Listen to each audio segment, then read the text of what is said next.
Hey guys, this is Dr. Jason Shumard with the Integrated Wellness Center of San Diego, and also the author of the epidemic, the thyroid epidemic. I forgot my own book. Interesting. So, author of Thyroid Epidemic, and also the owner and director of Integrated Wellness Center of San Diego. And today, this is going to be our last video of the year, unfortunately, but I really wanted to talk a little bit about, in regards to thyroid, the specific markers that should be ran, your biomarkers, your blood markers that should be ran by your doctor, your healthcare practitioner, or especially if you're experiencing symptoms and you don't seem to be getting better. So right now, if you have a thyroid condition and your doctor is telling you that everything looks normal, your thyroid looks normal, everything's great, but you're still experiencing thyroid symptoms. Those may be weight gain, extreme fatigue, hair loss, brittle nails, anxiety, constipation, GI issues, the whole slew of problems that are going and are associated with thyroid condition. It very well may be that you haven't been analyzed thoroughly. So when we talk about the thyroid, in most cases, when your doctor is running these tests, they're going to run TSH. And typically that's pretty much all they're going to run. But maybe some of your doctors may be running some other markers as well, like free T4 or maybe even T3. But I'm going to go over with you today all the markers that you should be having ran. So if you currently have a thyroid condition and you're still experiencing symptoms, then you want to make sure that you are actually getting fully analyzed. Really important, really making sure you know what's going on under the surface. So not only am I going to go over with you the markers, but I'm going to go over with you what the range should be. See, when you go run a blood test, and hopefully you're getting a result of that blood test, meaning you're getting the paper and not just your doctor telling you everything looks normal. If that's happening, make sure you get a copy. Go to the front desk or the admin and say, can I please get a copy of my recent results, so you can see those, because this will be very important you know this information. But typically when you look at those ranges, you'll have your range, right? Whatever that number might be. Let's say it's a TSH, let's say it's a 2.6, and there'll be a range next to it.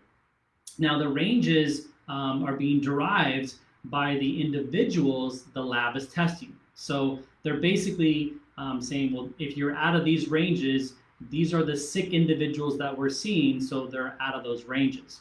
And it's based upon lab to lab. So some labs' ranges could be different than other labs' ranges, which is very interesting, because how can you be truly analyzed appropriately? So for example, let's say that your lab you're using is LabCorp, very common lab that we have all over the country, and Quest is the other lab.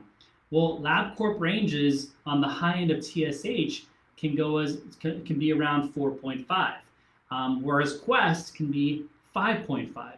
So that's a 1-point variant there. And so let's just say, 1 year you're with LabCorp because your insurance is specifically being contracted with LabCorp, and your range is at a 4.7. You're out of range. But the next year with Quest, you would be in range because their range goes up to a 5.5.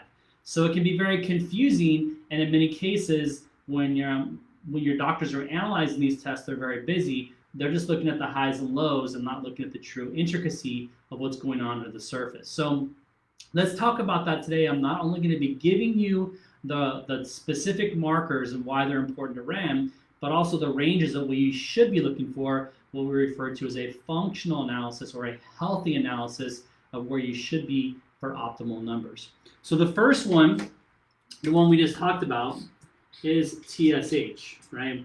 Now, a very important marker. This is typically going to be analyzed to determine, is the current medication working or not, because the medication is going to help stabilize this marker TSH. I'm not going to go into the reason why TSH should be ran. I think I've done that in a previous video. If not, then I'll do another video later in the beginning of the year to show you why that's important to run TSH.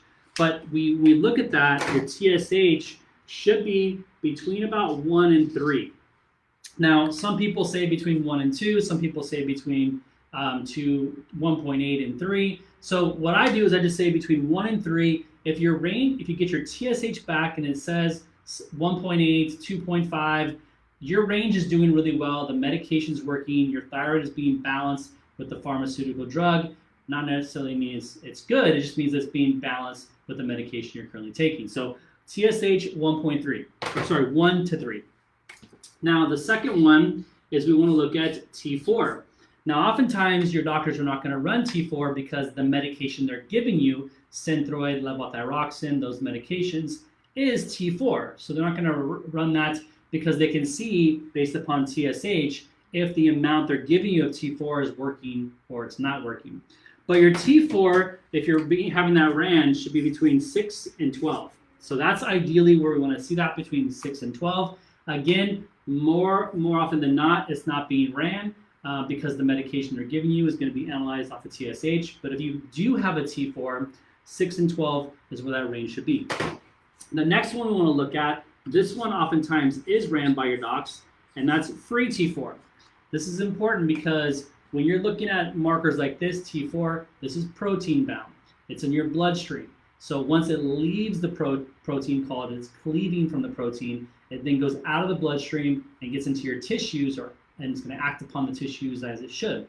So free T4 oftentimes is being analyzed because it gives a little more detail for your doctor to see if the hormones are getting out of the bloodstream into your tissues and acting upon your body appropriately. So this should be between 1 and 2. So 1 and 2 is a good marker for that. Again, if you're looking at a blood test right now, as I'm doing this video, and you're looking at the ranges, these ranges you're going to see on the blood test are much more broader, right? These are massive ranges. Again, that's because those are due for sick individuals. So if you're outside of that range, you're in a disease state or you're in a sick state.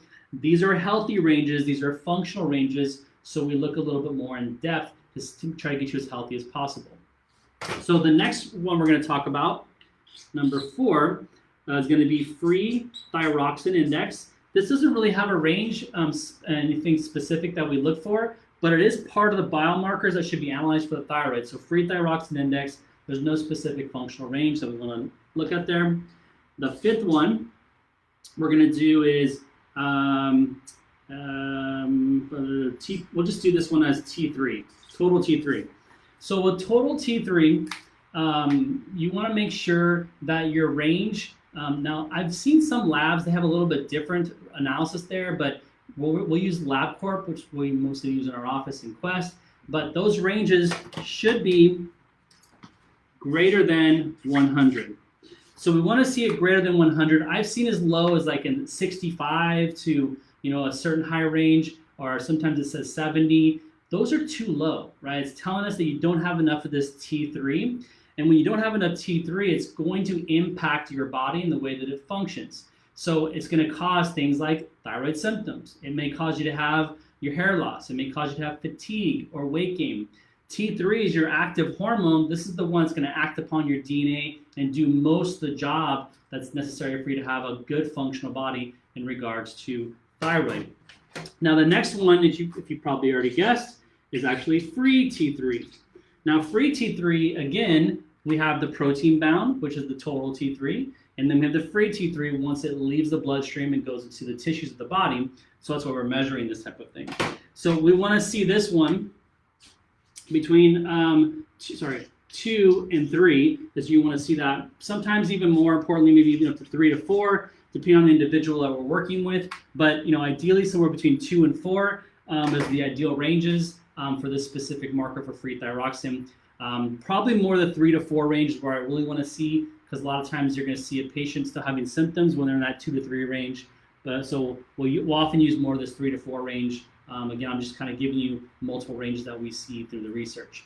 So again, we want to make sure between 3 to 4 is an ideal range we want to see for this free thyroxine. But sometimes we see patients within the 2 to 3, and they're still doing okay symptomatically, so it's kind of a judgment call on that one. Now, the next one we want to look at is going to be TPO, or thyroid peroxidase. Now, the thyroid peroxidase is an antibody test. So this is the test we use to verify if someone has Hashimoto's, an autoimmune disease to the thyroid. The most common cause of a thyroid condition, hyper and hypo, is an autoimmune disease, right? So when it's more of a hypo case, it's going to be due to Hashimoto's, which is the immune system attacking, destroying, and killing the thyroid. If it's hyper, it's going to be Graves' disease. So those are different markers there. But TPO is one of those we can look at there. Now, this is dependent on the lab, but typically it should, if you have it less than 35, again, I'm going off of LabCorp's analysis here, because that's what we mostly use in our office. If it's less than 35, this is a negative result, right? So it should be, it says the person does not have autoimmune disease, they're not Hashimoto's patients, they have something else going on. So again, if you have your TSH normal and you're not autoimmune, it's probably coming from some other problem inside your body. There's something else that's going on inside the system here. The other antibody that we want to do, and I'm not doing these in any specific order, is thyroglobulin antibody, and AB stands for antibody. Now this one is another marker. So this one should be less than 1. So if we see these less than 1, it's a normal finding, it's a non-issue, it's not autoimmune. We test both of these in the office, and the reason why we test them both is because we want to make sure that, because one can be positive and one can be negative, it's still a positive result. So one or both being positive, meaning if your TPO is over 35, it doesn't matter if it's 36 or 306, there's still a positive result. Same thing with thyroglobulin. If it's at a 2 or if it's at 200, it's still a positive result. And there's not one worse than the other. It's black and white. It just means positive or negative for an autoimmune situation. Again, most of the patients when we test these come back positive because most individuals that are dealing with a thyroid condition, it's due to autoimmune disease, not due to the thyroid itself, right? And so if you want to learn more about that, you can either attend one of my webinars that we'll be doing in January. You can reach out, put a comment down below if you want us to add you to that list, or you can look at some of my previous videos where I've discussed some of these things. Now, the other one that I kind of skipped here, but I'm going to put it right here. This one is called T3 Uptake. Okay. Now, we want to make sure that this one is greater than 25. Now, this is important because what T3 uptake is, it really kind of analyzes the ability to get the hormones from your bloodstream to your tissues of your body. So if we have it off here, it can show some of the problems, like maybe some hormonal blockage that's going on there. Your hormones, like high estrogens or high testosterones, can block those receptors and create abnormality, reducing your ability to get the hormones from your bloodstream to the tissues, which can then increase the risk of things like low thyroid symptoms or hyperthyroid symptoms. So we really want to look at these for a specific reason. Now, we want to analyze all of this stuff for a reason here. Now, there's one more on here as well that we like to look at, and that's reverse T3. So that's another one we want to analyze as well with reverse T3, and this can kind of tell us how well your body is handling T3, the component between the connection between your body, or sorry, your brain and your total T3 production. So these things are all really, really important to analyze. Now, again, my guess is that your doctor's running TSH only and not really running anything else because they're managing your hormone levels with the medication. So when you start to run all these other markers, you can really start to understand the underlying mechanisms that are involved. So your TSH could be normal, but you could have low free T3 or low total T3. That's called underconversion. And the symptoms can be the same as if you had low TSH or if you had elevated TSH or hypothyroidism.